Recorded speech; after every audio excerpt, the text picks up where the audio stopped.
Hello, it's day 152. Of the 29th year and beyond. Well, today it was a little chilly when I got up, and I left out around 4 something. And for the South, it was a little chilly, should I say. It's about 30 degrees. And I wanted to talk about when the marriage goes cold. Well, when the marriage goes cold. So, what do you think about? Folks have some kind of fallout and they're not talking. There's a disconnect. Mm-hmm. That would represent the coldness in a marriage. Yeah. Yeah. Do you know what that feels like? I think I've had a cold front come in a time or two So during have this I. marriage. So have I. Act like you're the only one. You just asked if I knew what it felt like. I'm just answering your So question. how do you handle a cold front when it moves in? The reality is this: during those times, someone feels either slighted in some kind of way. They feel offended, or not valued, or not heard, or disrespected at any point.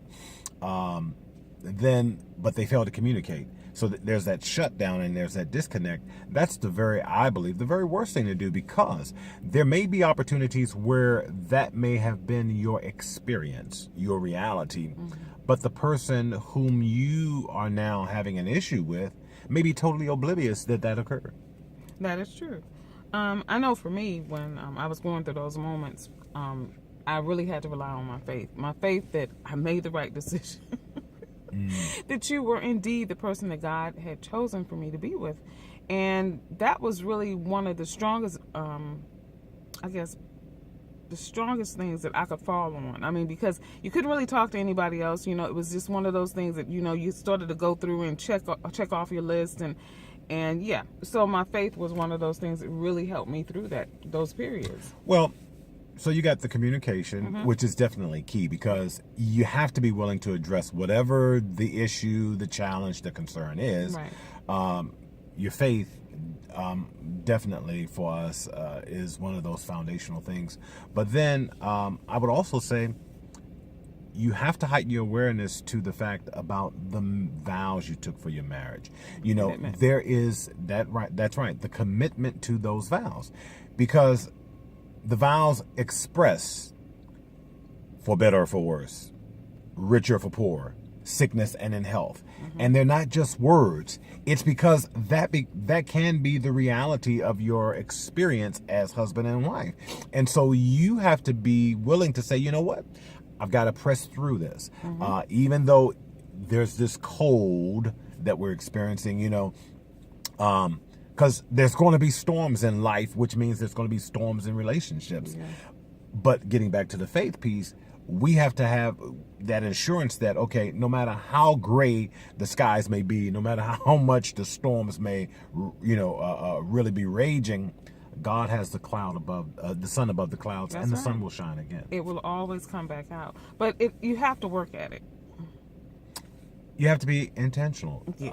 And that's just the reality. So I would concur with Gail, having those cold opportunities, those cold mornings, cold days, those cold nights Months. in marriage, they can occur.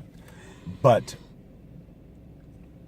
if you don't want to extend the coldness, come out of the cold, right?